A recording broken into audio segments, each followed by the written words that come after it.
Hey friends. So I thought I'd do something a little bit different today. Somebody was like, you should do a get ready with me and do it raw and in the flesh. Well, this is my raw flesh. So I'm going to do a get ready with me and also just kind of, I don't know, check in with you guys and see how everybody's doing. If I'm being honest, the holidays are a little hard for me, but I will say that Thanksgiving was very different from anything we pretty much have ever done. We did a Friendsgiving this year. And honestly, I highly recommend this just because it took a lot of the pressure off of one person cooking the whole meal or just like one household cooking the whole meal. Like everybody kind of brought a few dishes and we celebrated each other. Nobody was, we chose to be around each other. So we didn't have to be around people that, we were nervous about, coming for us or talking about our this or saying this to us or, you know how family can be. I don't know how my family can be. So it was honestly really nice. I appreciated it. So yeah, I mean, I took the week off of filming, but I had to work some days of the week.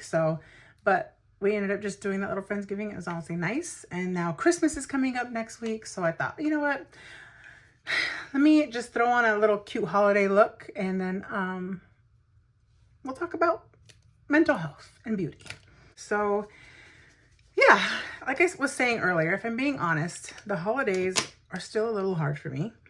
I'm still on nervous ground as far as our new normal goes without our parents in our lives. And it's been quite interesting to say the least. But it's definitely an adjustment. But I just wanted to be like, let's check in with people and see how they're doing for the holidays because everybody's holiday looks different. I've kind of been in a little bit of a funk, even though I've been feeling a lot better and amazing. I honestly, it was just like a slow progress to the holidays. So it's just going to be a small, quaint holiday this year because everybody's kind of scattered to the wind, which is fine. We knew that this year was going to be a little different. So I just thought, you know what? Let's just have a small little thing. We did put up our tree. We put up some decorations. We got presents for people. We sent them out. And we're just going to chill on Christmas. So I might have to work on Christmas. It's the nature of the beast. But we'll see. We'll see how that goes. And if not, either way, we'll have a small dinner here. I did want to mention one thing though, honestly. So I work for the Arizona Cardinals. I haven't really told anybody that, not because I didn't want to, just because there's a lot of rules and, a lot of things that you can and can't post because I actually work for the NFL, not just like the stadium or whatever. I work for, I have NFL credentials and I work for the organization for the Cardinals. And they're very strict about some of the things you can do and can't do lately. And so I didn't really announce it, but how that job came about, and I'll kind of explain my whole little life update while I'm finished getting ready. That came about because I volunteered for the Super Bowl committee. I volunteered for the Final Four committee. Arizona has a lot of big sports things that come here because we are the 5th largest city in the nation, which people don't know that for some reason, but we're a very huge city here. And we have a lot of things that go on all year round. And so they're constantly looking for people to help out with these organizations because there's so much going on. And so I was bored, a couple years ago, and I said, I think I need to get out of the house because I've been called a spinster by the loved ones I have because I don't really do much or go anywhere. And so I thought, you know what, I'm going to start volunteering and doing stuff. So I started volunteering for these committees. And they were a lot of fun. Like you get to do a lot of things for the sports, which is hilarious. Because if you know me, I don't sport. I don't sport at all. I don't even know a lot about sports. I work for the Cardinals and still don't even know a lot about football. And so anyways, I made some connections because I might not sport. But one thing I do is I customer service my ass off. I have the most amazing customer service. That is one thing I will always toot my own horn about because I really love people and I love being around people and I love taking care of people. So that is one thing that I've always done really well. And I made some connections and somebody reached out to me. They're like, hey girl, the Arizona Cardinals are opening up 2 luxury spots in the stadium this year. And we think you'd be amazing at it. you should apply. And I was like, first of all, I live on the complete opposite end of the city from the stadium, literally an hour away from it. And that was my first thought. I was like, hell no. Why would I want to drive an hour one way, 2 hours a day just to go work for the, no thanks. But then I thought about it more and more. I was like, that actually would be kind of fun. I'm in a funk, right? I'm dealing with a lot of depression and a lot of anxiety. Maybe I need something to kind of knock me out of my funk. And so I decided to apply and I got the gig. It took a long time because I had to do these big, sorry, I'm just wiping off this excess. I had to do these big background checks, right? So it took a long time for the process, but I finally got through and everything was good. And I got my NFL credentials and we started learning more about our positions. And I'm what you call a luxury guest service associate. And all that means is I babysit people in the luxury areas. So they opened up 2 areas. They opened up the casitas, which is 10 tiny homes that are located in the red zone. They're literally like 10 tiny houses. And they have 2 stories, so you can go up the spiral staircase and sit on top and watch the game. They come with their own bartenders. There's all this free food and liquor you can have. And it's just a cool little gig there. And then there's the Morgan Athletic Club, which is where I work. And what this is, there's a really sexy boutique hotel here in Scottsdale. And the company's global ambassador. And so they run it. Please hold. They run it. And so I can't even explain it. It's like 12,000 square feet of luxury. It's this beautiful speakeasy slash. It's got a very masculine, cool vibe. Like it's a really dope club. And they have a buffet in there and they serve like filet mignon and tomahawk steaks and Wagyu beef. They serve all kinds of amazing food. There's a live band that plays. It's just a dope spot. My position, however, is located in the visitors tunnel of so this club goes underneath the stadium. It's pretty dope. But there's a door and a large window where they can watch the opposing team come in and out and like watch them as they're going back and forth. And I have to guard that door. So my little job is just to stand outside this door and help escort people to their seats. But in the meanwhile, I have to protect the opposing team. And so like the players, the staff, the trainers, the managers, all that, I have to protect them from people like trying to get autographs and trying to act up or, yelling at them or whatever. So that's my job. That's what I do. It's been a lot of fun. I just decided to do just the home games. I can still work throughout the year if I want to and do other events and stuff, but I chose just to do the 10 home games. And we have 1 more game left. So it's been a lot of fun though. I have honestly it's been something very different for me, stepped out of my zone. But I feel like I need to say this because somebody's like, what is Shay up to now? Well, you never know what Shay's going to be up to because Shay will always be up to something. I will forever be learning and growing and trying new things. I am a life learner. I have lived 1,000 lives in this time that I've been on earth, and I'm not apologizing for it anymore because I'm like, yes, some people want to work one job for 30 years, retire, and then die. I don't want to do that. I want to try as many things as I can, get my hands on as many things and learn things and just live my life. So honestly, I jumped at the chance once I figured out it was what I wanted to do. And then that's kind of what I've been doing. And I also still do beauty a couple days a week. And then I started doing this. So that's kind of what I've been up to. And I was going to, tell people what I was doing, but I was like, you know what? I don't want people trying to steal my thunder. I don't want them to try and be like, oh God, whatever. I just don't want to listen to people's mouths. But the reason why I'm telling you guys is because I feel like we're family now, right? We've been going through this journey of my life and everything I'm kind of going through. And I've been trying to be very transparent when it comes to what I'm dealing with as far as emotions and just life in general.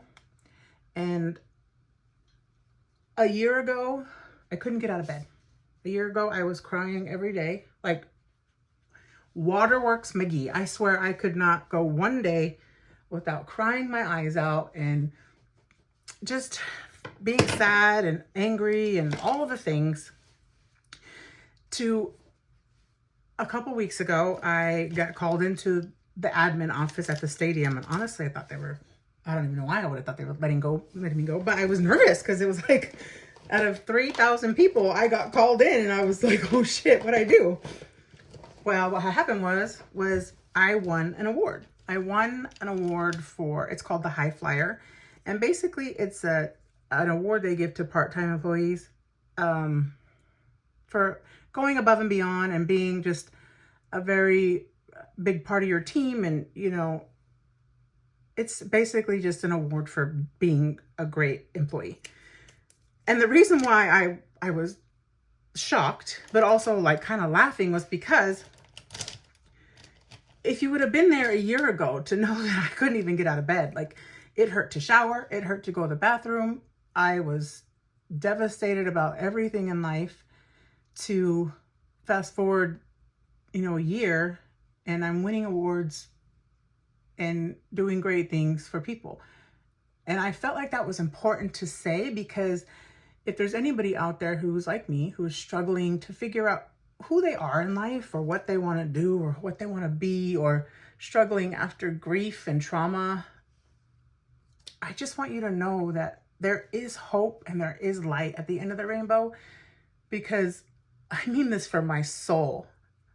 I did not think there was hope. I did not think that there was a rainbow.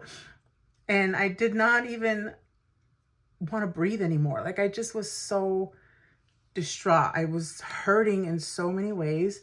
And I know my story is not unique. I know there's a lot of people just in my family alone that are dealing with so much grief and trauma and issues and, you know, mental health. It fucking sucks. It just does. It sucks. There's no other way to say that, but it sucks. And I just wanted to come on here and be like, not to brag that I got an award, because that's not, you know, what I meant to do. What I'm trying to say is, no matter what you do in life, when you're down and out and you're at your lowest point, I hope you hear my voice say that we are all in this together. We are all beautiful messes, and we're all going through something. Everybody, there's not one person on this earth that's walking around going, I have it all. I'm fine. Not one thing is an issue. Because I know people who have amazing lives, but have, you know, a lot of issues at home with their kids or with their parents, or their work is not what they want to be doing, but they're millionaires and they hate it. They're miserable. Like, I know a lot of people like that who are millionaires and absolutely miserable. They don't worry about one bill, but they're miserable human beings. And I'm like, I don't want to live like that. I don't want to get to the end of my life and be so devastated that I didn't search for the happiest point I could ever be. And I just, again, I want to reiterate, no matter what you think or feel at this moment in time, if you're in a dark space, it will be okay. And yes, some people might have to take different strides than others. Like, they might have to do therapy, or they might have to let go of people or friends or family or a job they hate, or, you know, and trust me, there's a lot of fear involved with that. And it's okay. Fear is literally just false emotion appearing real. Fear is such an asshole. And I want people to know, like, it's okay. And I'm saying that because I have been in some dark spaces. Woo! Like, and some people don't want to talk about it. There's people in my family that don't want to talk about it. Like, it's better and easier to brush stuff under the rug. But I'm tired of doing that. And I'm tired of not speaking my truth. And I'm tired of having to lie to people and be like, oh, everything's fine, everything's great, everything's fine, when it's not. When it's not fine, it's not great, and shit's fucked up. But at the same time, I know it's not the end all be all. And I just feel like no matter what, it will be okay if you just believe enough in yourself and search for the happiness you deserve. I really, really believe that. And I hope that makes sense. And I know I'm just rambling, but I felt like I needed to say that to people because it's like, there's so much chaos going on lately. And, and especially around the holidays. Ugh, the holidays. They're like, this is when people struggle the most. And I decided to use a brown eyeliner, liquid eyeliner, but I don't know if I'm regretting this or not. Either way, it's just makeup. You can do it differently tomorrow. But yeah, I just thought I'd, get ready with you and talk about how things can be better and things are amazing if you just believe enough. And I'll get off my high horse now. That's my soapbox. As far as YouTube goes for me, I'm loving every second of it. It is a lot of work. And I have really been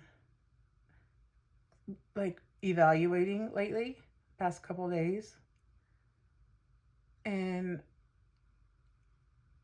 I struggle because I love beauty and I love a lot of things. I'm very multifaceted.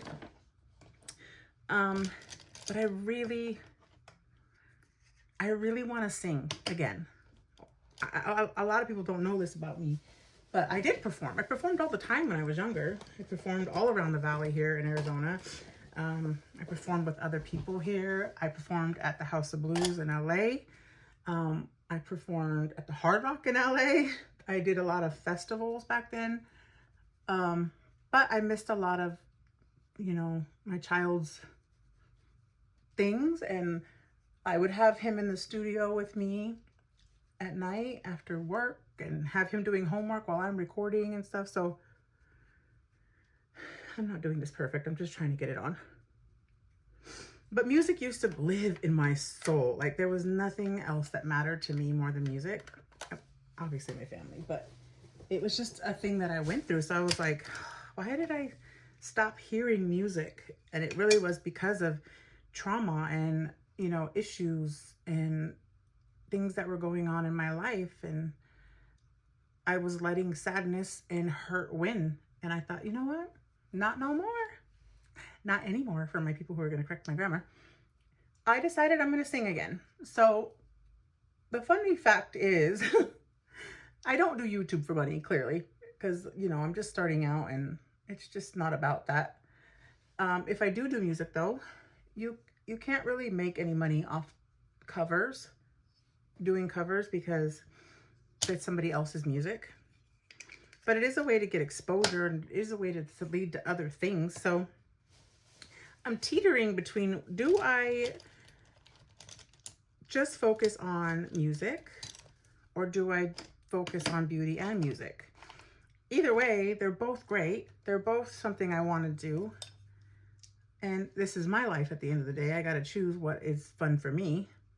So that's kind of where I'm at. I'm like, what do I want to do?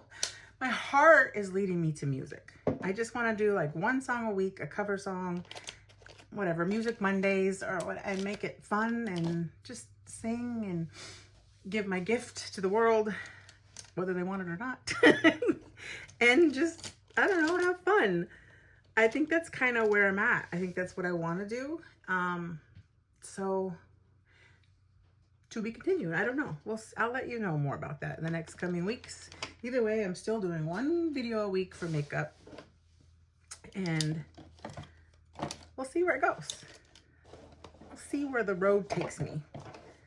As far as the makeup goes, I'll write everything in the captions as far as what I put on. Like what brands. I curl my lashes. You don't have to do that if that's not something you're into. But I'd love to know how you guys are doing through the holiday, like how your mental health is. And I want you to be able to stand strong also going to Christmas dinner or going to family's house. Like, don't take no shit. It's clapback season, I feel like. I feel like I'm a clapback hoe. Like, if you want to say some shit to me, I'm not the one to just kind of let it roll off my chest. I'm going to say what's on my mind. And sometimes I'll hurt people's feelings, so then I try not to do that. But I feel like people need to be put in their place. Like, you can't just go around being bullies to everybody and expect not to be put in your place. So if you are around family and friends and somebody is making you uncomfortable or, you know, saying some shit to you, say some shit back. Like, why can't we stand up for ourselves? Because we have to respect our elders? Well, shit, they're not respecting us. Why do we have to act like that? I'm so tired of that. Respect your elders. Okay, well, they need to respect us too, because we're adults too. And I mean, people can't just go around being mean to people and expect not to eventually run and meet their maker. You know what I mean? So that's another soapbox for me, I guess. I want everybody to have a good holiday, and I want you to know that you get to choose your life. You get to make the most of your life because it's your fucking life. It's nobody else's, and you shouldn't live it for anybody else. You should live for yourself, because yourself is the longest relationship. You've been rocking with yourself since birth. So you should love on yourself first. That's where the love should be focused the most. And I feel like it's time that we start standing up for ourselves as humans and demanding that people, treat us better. And yes, I know mental illness is a thing. I get it. I deal with it in my family. But it's not an excuse. Mental illness, let me say that again. Mental illness is not an excuse to be an asshole. So if somebody does have mental illness and you're like, oh, they don't know better because they're this, because that's something that happens in my family. Oh, they don't know better because it's, oh, he's just an old man. Okay, well, he's always been an asshole and he was not always old. So when is it okay to stop saying or giving excuses for people and treating, like they're treating me? Because I'll be honest, like, I have a huge family and a lot of people don't know my whole story. Because I choose not to tell people my story without, I guess, to protect other people. But the truth of the matter is, my grandfather on my dad's side, my dad's father was an asshole. He was a jerk at best. I'd like to refer to him as an asshole, though, because he really wasn't a jerk. He was very mean to me, and he was very racist, and he was very prejudiced towards fat people, and he let me know. But my experience with him wasn't the same experience that other people had in my family. So they worshiped him or idolized him. And I was just like, what the hell is happening? So I was like, you know what? I don't have to idolize him. I don't have to worship him. And I didn't. I fought with him every chance I got. Every time we were around each other, we fought. That's just the God's honest truth. I was like, I am not giving this old man a pass. I don't care if he's old. I don't care if he's the patriarch of our family. Because a patriarch should stand up and be a leader, should be a person we look up to and want to model after. He was not that for me. So therefore I chose violence. At every chance we got together to be in the same room, we were always fighting, always. And I stuck up for myself. I stuck up for the people he was being racist against. I stuck up for the people he was being prejudiced against. And I took a stand when other people wouldn't. And I just think that's not okay. So, like I said, it's okay to defend yourself, and it's okay to be in a good space and not have to defend yourself anymore. If you choose not to be around family for whatever reason, just know that that is your right. And they need to respect that, because that's the way it is now. You know what I mean? Like, it is what it is. But thank you for coming to my TED Talk. I just wanted to say those things because I want people to have an amazing life. I want everybody to win. Everybody that I know and love, I want y'all to win. I'm on your team. Just know you could never be me, and you could never compete with me, because I want you to win more than I want myself to win. I love you more than you know. And I want people to get through this life with smiles and joy and happiness, because when they get to the end of this life, they feel like they lived a great life. And that's what I want the most for everybody. So I love you all, and I hope you have an amazing Christmas. I will upload another video next Thursday, but it'll be past Christmas. So I hope everybody has a joyous, loving, an abundant, beautiful Christmas. That is my prayer for you all. And yeah, thanks for listening to me rant, because I did rant a lot. Sorry about that. But I love you all, and I hope you have an amazing week.